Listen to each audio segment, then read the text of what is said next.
Hello, this is Steve Shaw, Secretary Rules Editor and National Coordinator of Officials, and I'm coming to you again this week from my home office. This week, our training tape is going to focus on the 2020 rule changes. And now that we have the Playing Rules Oversight Panel have completed their work and approved everything, we're ready to go. So pay attention because next week's quiz is going to focus on nothing but rule changes, both on field and in replay. So you'll want to be prepared for that. Now, I know there's still a lot of questions out there. When's the season going to start? When will scrimmages start? What about physicals? What about testing?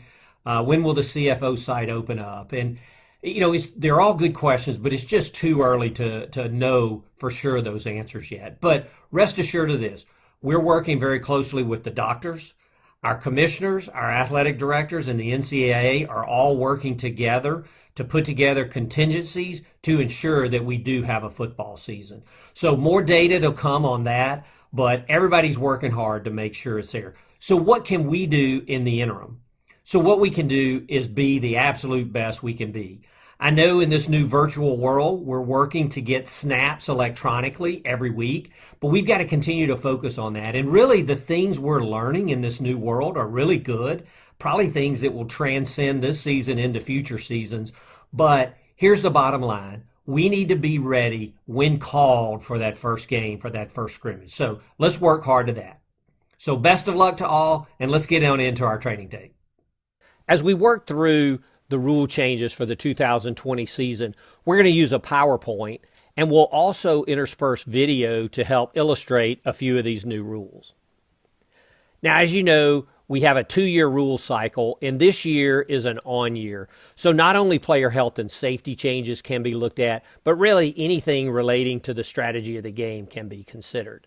We got great input this year, including input from officials, and that was very helpful for the Rules Committee. And so the Rules Committee approved all 12 changes that we're going to look at today on February 28th, and the Playing Rules Oversight Panel approved these changes on April 20. So we're locked in and ready to go for the season. Our first slide is actually going to focus on 2 rule changes, Rule 142 and Rule 922, but both of these are dealing with players' numbering. Now we're going to go to 922 first, and it states that no more than 2 squad members may be assigned or wear the same jersey number. And assigned is important because the flip card can't have 3 people wearing the same number, but then the team only dressed 2. That would be a foul.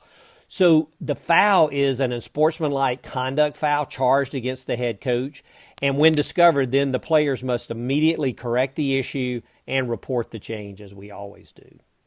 Now, the other part of this, to help alleviate some of the issues there, is Rule 142 that is actually going to allow an additional digit into the numbering sequence. So now 0 through 99 are available numbers, and we think 0 is a single-digit number, very popular with the players, but it still will not allow a number preceded by the digit 0. So 0700 is not legal. Now, this in no way changes a couple of other areas around players numbering, namely Rule 9.2, where 2 players playing the same position may not wear the same number during the game. That's an unsportsmanlike conduct foul. And then 142, which is an equipment violation when 2 players on the same team participate on the same down wearing identical numbers. That's a 5-yard penalty. Another rule change involving jerseys this year is Rule 145A, and this will allow a second jersey to be worn concurrently by a player. Now, the jersey still has to meet all the requirements of Rule 145, and this is important like for special teams and other areas. And as we know, vest, altered jerseys, zippers, Velcro, that sort of stuff, still not allowed. And the reporting procedures for this player does not change. So when a player enters the game after changing his number, he must report to the referee. The crew will let the opposing head coach know, and the referee will make an announcement of the change. And if the player comes in and does not report, then he commits a foul for unsportsmanlike conduct. As we close out our rule changes on jersey issues for this year, there's been a change in the penalty for jersey violations. So we know that illegal jerseys, in conjunction with Rule 145B, which is proper color, and Rule 145C, proper numbers with contrast, that penalty now has been strengthened. Let's look at two of those. Here, this first one you're going to see, we have obviously an issue with proper color. Very little contrast here between the two teams, almost hard to tell them apart.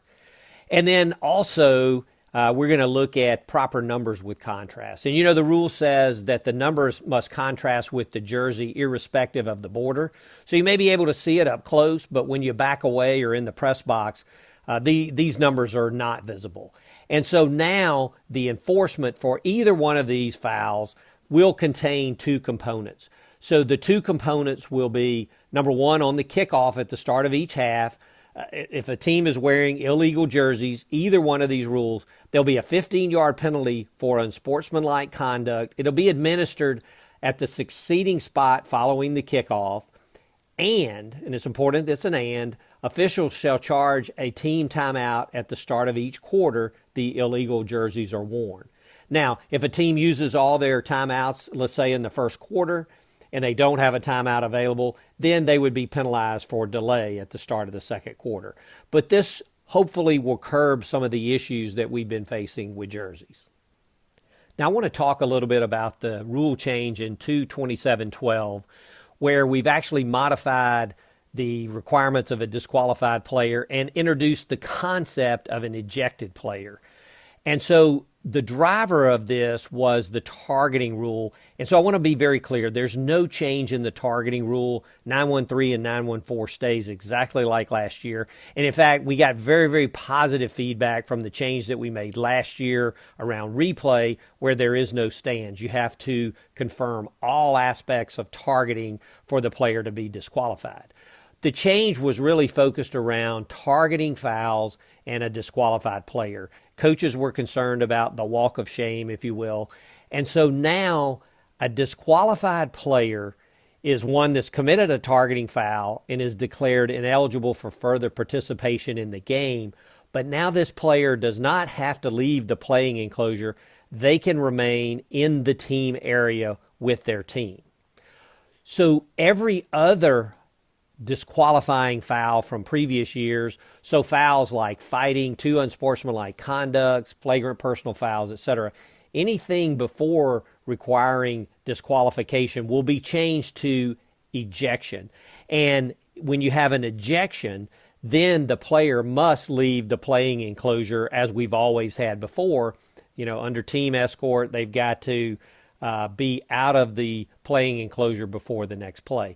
And this would also impact fouls. So fighting, for example, that had a carryover, they can warm up with the team, but they would have to be outside of the playing enclosure for the first half. Whereas now a player who's disqualified for targeting would actually be able to warm up with his team, couldn't play in the first half, but could stay in the team area during that first half.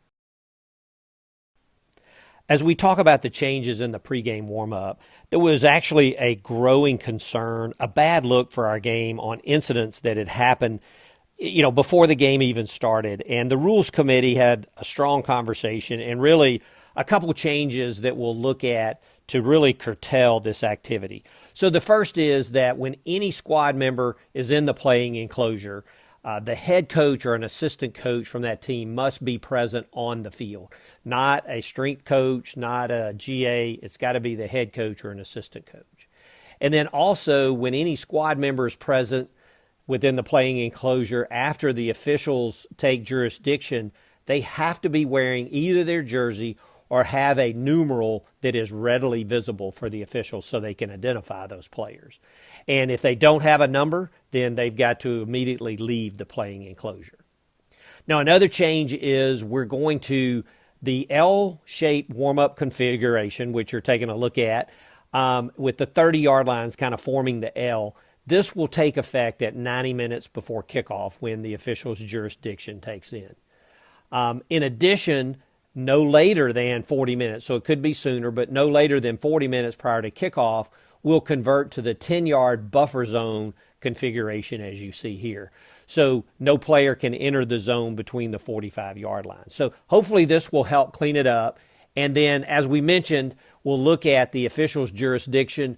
Now begins at 90 minutes before the scheduled kickoff. It was 60 minutes before. And what we're saying is a minimum of 3 officials will take the field at 90 minutes, and all officials will be on the field at least 40 minutes prior to kickoff. So this rule change, coupled with the changes we talked about in 3-1-1, are really intended to positively impact our pregame warm-up period. Now, we have a change this year in the Team B substitution infraction in Rule 353. And in previous years, this could either be a live ball or a dead ball foul, and now it's going to be treated as a live ball foul. So we know the defense can briefly retain more than 11 players to anticipate the offensive formation, but they cannot have more than 11 players on the field when the ball is snapped.